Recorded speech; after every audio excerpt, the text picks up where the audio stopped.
The guys train hard, they set a good pace. I like it. It's got good influences in it.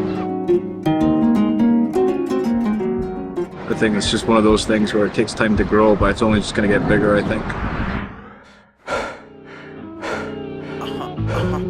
Yo, chill. हामी नेपाली यही हो हाम्रो देश नेपाल हामी नेपाली यही हो हाम्रो देश नेपाल हामी नेपाली यही हो हाम्रो देश नेपाल हामी नेपाली यही हो हाम्रो देश Nepal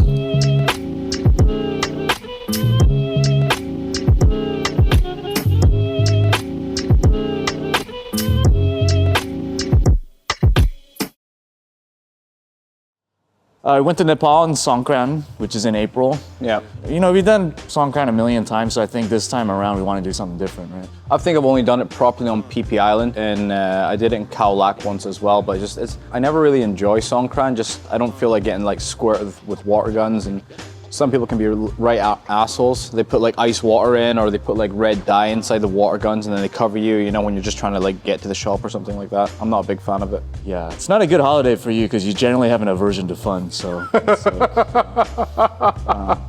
that's why we went to Nepal instead. I don't like people in general, yeah. Yeah, so not good.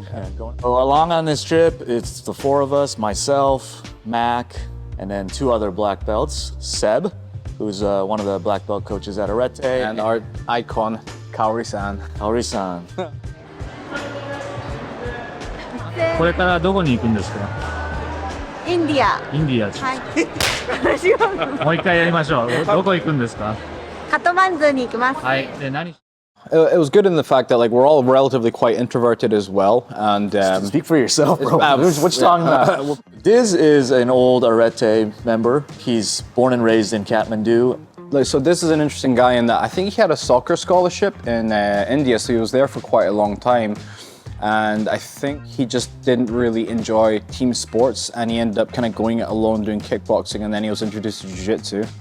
He managed to get himself an education scholarship in Thailand as well, and the first place he came to was Arete. And during lockdowns, kind of like he was in a similar situation to me in Myanmar, and he ended up establishing like a successful MMA gym / Jiu-Jitsu gym, and he's pretty much one of the pioneers of Nepalese Jiu-Jitsu and MMA, and yeah, he's done something pretty incredible over there, and he's actually got like one fighter, Rabindra, on ONE FC now. Basically, Diz is going to be our guide throughout this whole trip. So.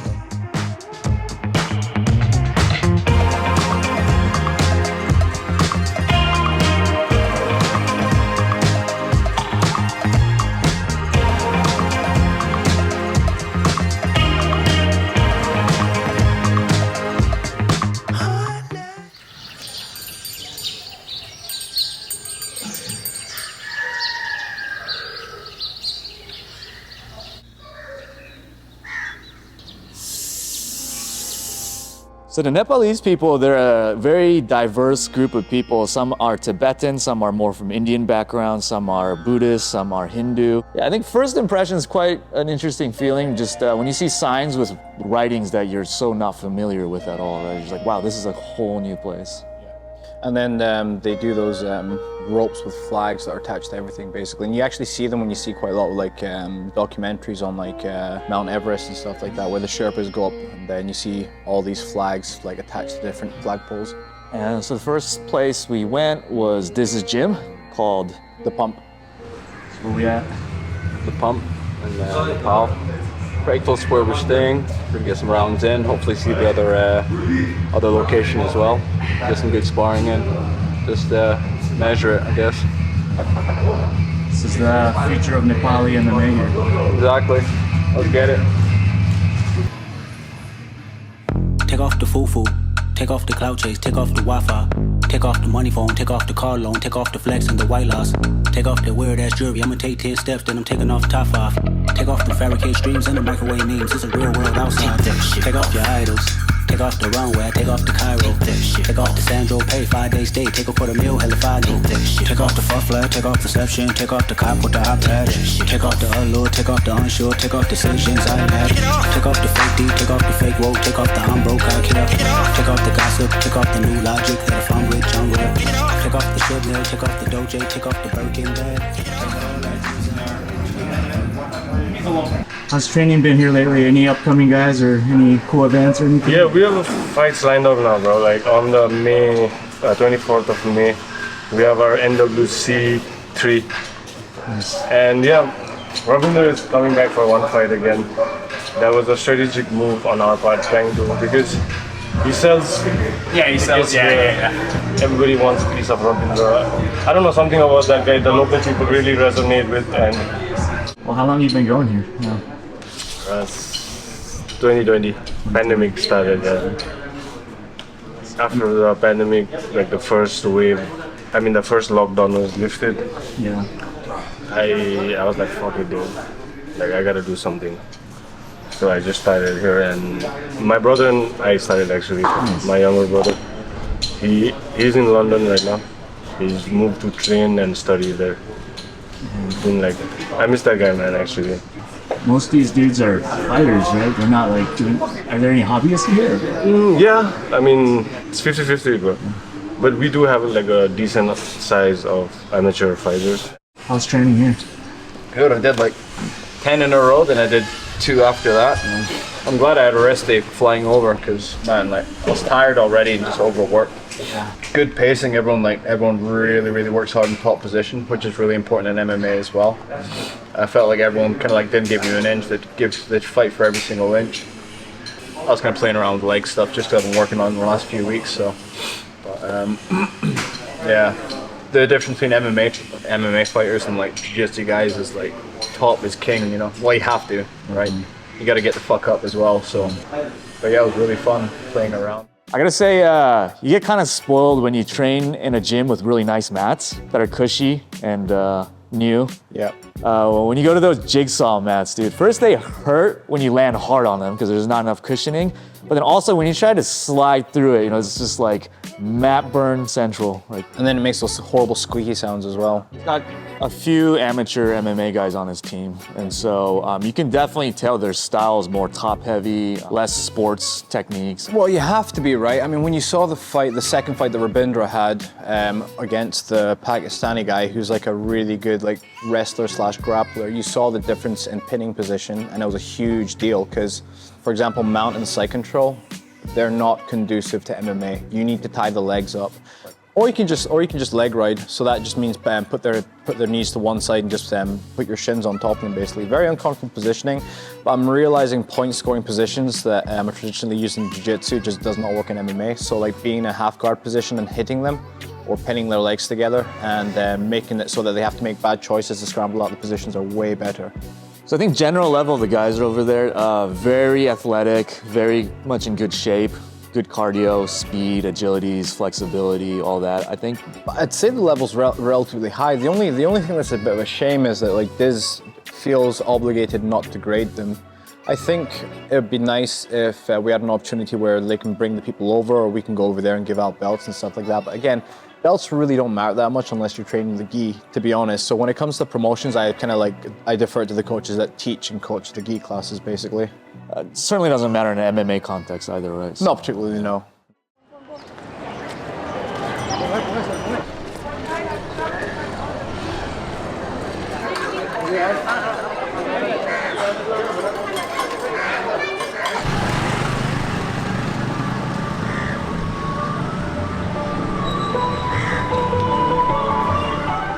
This took us out on a little trip to a place called Bhaktapur. It's an old town, so it's got a lot of the old architecture that's been sitting there for a couple hundred years, I imagine. Yeah, it was nice walking through the streets, you know, in the alleyways. You could see the kind of the local vibes going on and a lot of the tapestry. And then this happened. So as we're walking through these pathways, we come onto this area. It's kind of like an open square, and there's a lot of people there. They're doing some sort of like traditional ritual. And as we get closer and closer to it, like we start smelling this like burning scent. The ritual was they had slaughtered a goat, I believe. Yeah. We went to that area and there's like stuff splattered all over the place, right? And like, you know when it's not paint, and we knew exactly what that was. And obviously there's them using a flamethrower on this like carcass, but at the same time you could see they're trying to clean out these intestines, right? And I think Diz, Seb, you were telling me to come over, but I could see the fact that since they're cleaning the intestines, the water was kind of like a greenish brown hue, And I knew exactly what that was. That was shite water. And I was like, I'm not going anywhere near that because I'm going to puke. Yeah, I loved it. You know, seeing things like that was really exciting. Seeing local traditions like that, something that was awesome. Yeah. From a distance. From a distance. It's like shite water, like you can fucking drink it. It's like just yeah, this is a funny dude, man. He's a very knowledgeable guy talking about history of. Yeah, smart as hell, yeah.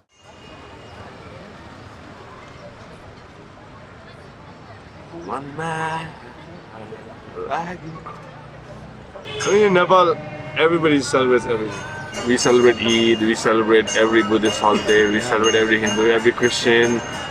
You name it, we celebrate. It's pretty mixed. It's really mixed. It's cool. I mean, like Buddha was himself, he was a Newari. He was a prince actually. According to the story, he was a prince, right? He was protected away from the reality of life in the palace. You know, so one day he snuck out. And he'd never seen a poor man before. And when he came back to palace, he was like shocked, like what the fuck is this? Like everyone's suffering in life, but me, like I'm protected out here, I have everything, you know. So that ate him up. He was like, fuck this, I need to find meaning in life. He left everything behind, his family, his son, his wife and everyone, and he just absconded. He went to get milk and never came back, like basically, you know what I'm saying? Went to get milk and never came back. So one of the most popular food items in Nepal is called momo, and it's kind of a steamed dumpling. It's really similar to like something you see in Chinese or Japanese cuisine, like shumai or like a xiaolong pao kind of a thing. Yeah. It's like a hybrid of that, basically, yeah, with their own little flair to it. And as always, this guy can't handle any spice, so. Look at the color of that thing. So apparently this is very spicy. He put that much there, just a little tiny bit, and mixed it in with the sauce. And now I'm sweating profusely now to you. My stomach can't handle that, you know I can't handle that. And you still put that on my food. I'm sweating like a bitch now. Arsehole.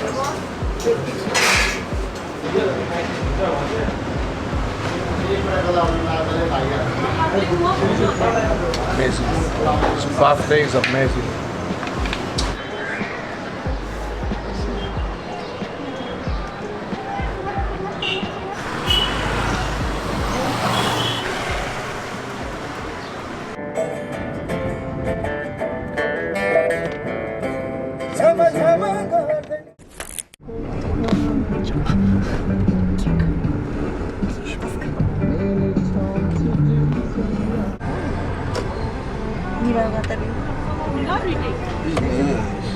So one of the funniest experiences I think for me in Nepal was, or Kathmandu, is the driving situation. I mean, you can see how tight the bloody roads are, and people don't give a crap, you know what I mean?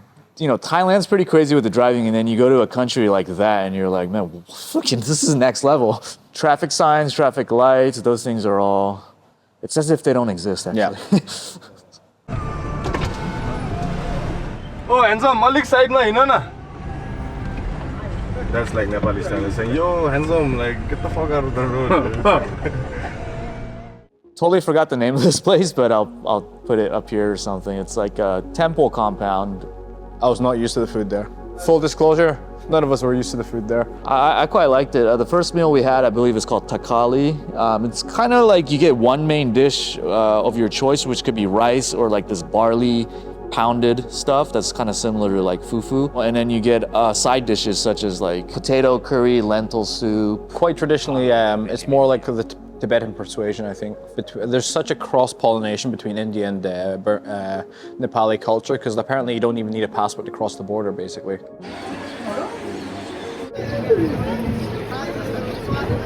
I don't know if you know the Tibetan history. The Tibetans had to flee from their own homeland back in the day, and a chunk of them went towards India. Yeah. A chunk of them came to Nepal. I see.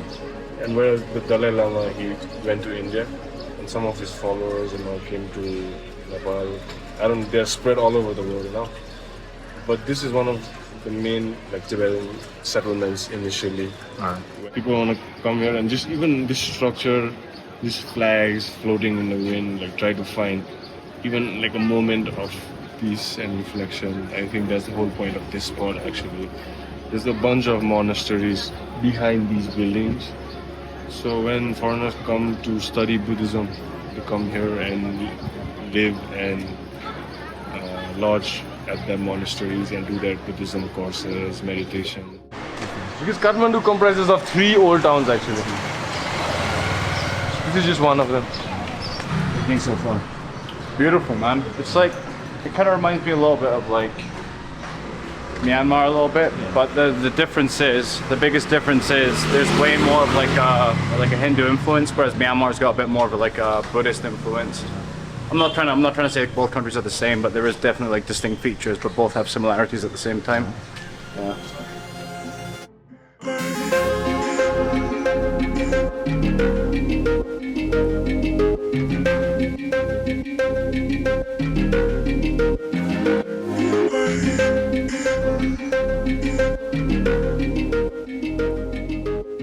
Let's talk about eating Newari food. I don't want to talk about it.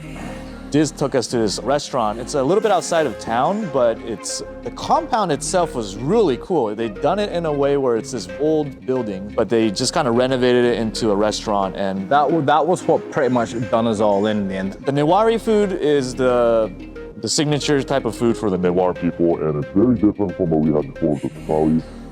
Different types of ingredients and preparation. And some of the items that we had were grilled buffalo, buff tongue, which was quite good. Finally, the money shot is the brain. Same consistency as like scrambled eggs. It was nasty as hell, man. I was sick 2 weeks after that. Awful. I loved it. I thought it was like a brand new kind of taste, smells, everything. I really liked it, yeah. They serve you this special rice whiskey. They have it in these urns with these very long spouts on them, and then they kind of start pouring it like from a waist-high length. So it just kind of like splashes down into the cup that's on the floor. Diz ordered this thing. It's like a big, basically bong. It's like a wooden bong, like this big. The peace pipe. Yeah, and it's kind of like a hookah. There's like a little hookah tobacco in the middle with the coal, and then you take a huge drag and pass it along. So we all tried that. It's just a cool experience, yeah. As good as it was for me, I did get hit with a bout of... Everyone got hit. Even Kawi-san got hit.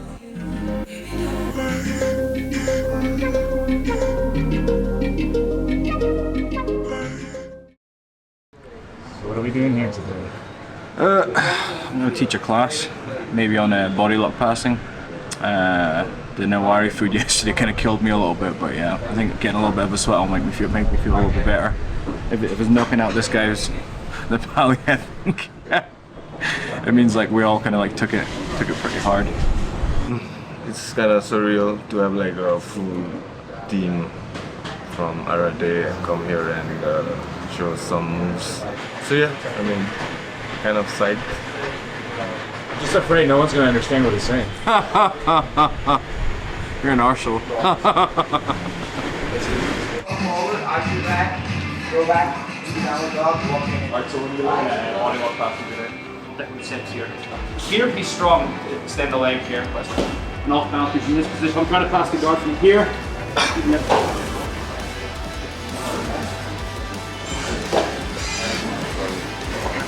Here, I'll usually try and sprawl out a little bit and start pushing from that way from here. Your elbows will need to connect. Yeah, exactly.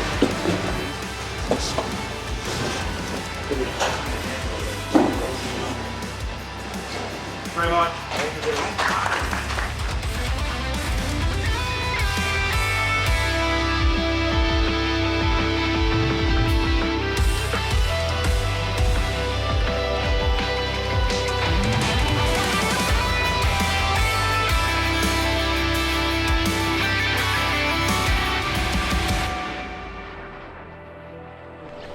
Sometimes this is the barbecue, sometimes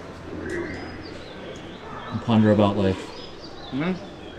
Ponder about life. Yes. I'm always pondering about life.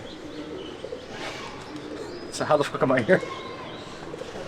So how's training today? Good. Feeling a bit sensitive after I think all of us kind of got knocked out by the Newari food, right? Apart from that, training was good. Got over some body lock stuff, which was pretty good as well. Kind of putting it into MMA context was definitely a first for me as well. How'd you feel training today, besides your health? Besides the health, so it was good. The guys are very technical actually, so I like that. I like the effort in learning, not just try to smash or something. So looking positive. How were the ladies today? 皆さん同じくらいの身長だった。体重も同じくらい。はい。 So, how's the training today? Very tough. One, because I'm very out of shape. They're, I think, a little bit behind on the jiu-jitsu just because the scene's not there yet, but you can tell they're in shape and just very different thing if we were in the cage. They'd beat the fuck out of me, bro. So I'm glad it's just grappling, but very nice people, very welcoming, and turnout was really good today. Now we're gonna do a podcast. Namaste. Oh shit.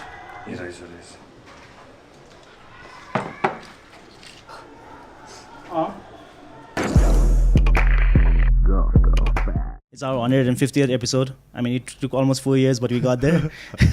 You guys, when you're sitting in the car and stuff, it's like a whole trip for you all, like noticing the traffic and the roads. Yeah, may I say that we come from Bangkok, so traffic is naturally pretty crazy there. But then this is like a whole nother level, bro. You guys don't believe in traffic lights and shit, man. Like it's basically ruleless, so you have to look around, and as long as you can sneak in, it's fine. Yeah, people will avoid. The number of times during the ride were like, I think like every 3 minutes we're like, oh shit, and then he's just like, don't worry, man, this is normal, man, this is normal. No, bro, when I'm driving, you guys are like, oh shit, and I'm like, oh shit, what happened? Then I'm like, bro, like it's normal, bro. Like.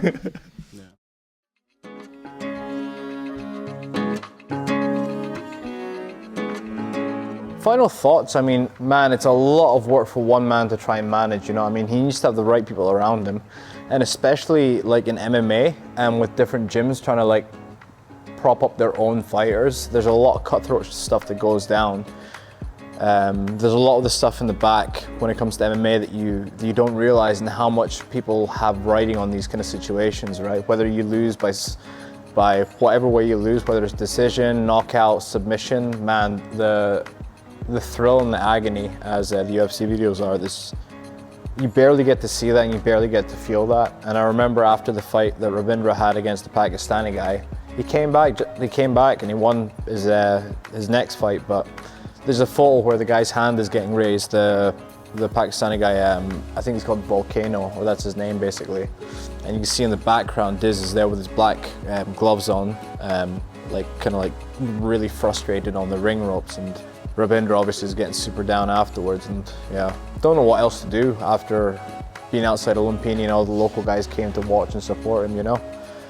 And I'm just happy he managed to make a spectacular comeback in Kathmandu.